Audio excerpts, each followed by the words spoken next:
On a very different issue, while you're all here, earlier today, I think many of you know that President Obama announced that he has asked Vice President Joe Biden to head a task force effort looking at the issue of violence in America in the aftermath, of course, of the horrific tragedy in Newtown, Connecticut. One, I wanted to say I applaud the President's swift action in this regard. This is an issue that we've had direct conversation about earlier this year with him personally, with Vice President Biden, and with Attorney General Eric Holder.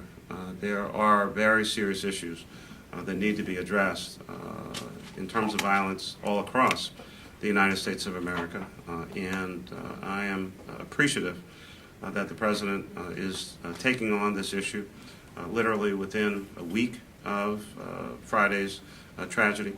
Vice President Biden, of course, is the author of the crime bill, and he has extensive background in this area. I look forward to working with him as president of the U.S. Conference of Mayors, and mayors all across the country support the president and the vice president in their efforts to make America a safer place, and whether it's a small town like Newtown, or big cities like Philadelphia and Chicago and New York and Atlanta, San Francisco, and many, many others across this country.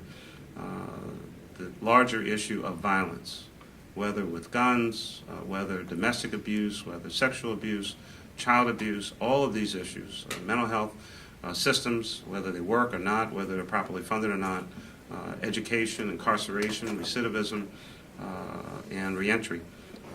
These kinds of issues are all components of a very violent culture and a very violent society. And I greatly appreciate President Obama's leadership in this regard. I'm hopeful members of Congress will take up the recommendations that come. He has set a very aggressive and short time frame for Vice President Biden's and his team to work. Senator Dianne Feinstein from California is putting forward legislation in the new Congress for a new assault weapons ban that she was the author of back in the 90s. And I've talked with her and her staff a number of times and expect to work with her as well on these issues. Philadelphia has seen, unfortunately, its share of tragedy, some involving assault-type weapons and other high-caliber weapons that have only one purpose, to shoot as many bullets as quickly as possible, to hurt, maim, or kill as many people as quickly as possible. They have no use for civilians. They certainly have no use on the streets of this city by anyone other than law enforcement or military, and I am hopeful that we can bring some of the death and carnage to a conclusion. And I look forward to the work of the Vice President and ultimately the President's recommendations and his efforts to make America a safer place, and for cities like Philadelphia and Newtown and many, many others. Any questions? Can you comment on the inclusion of Commissioner Ramsey? Smart idea. Commissioner Ramsey is, we have a somewhat kind of a unique situation which we think has not happened before. Commissioner Ramsey is the president of the Major City Chiefs organization, as well as the president of the Police Executive Research Forum, at the same time that I'm president of the U.S. Conference of Mayors. We think that kind of two presidency in the same city at the same time has never happened before.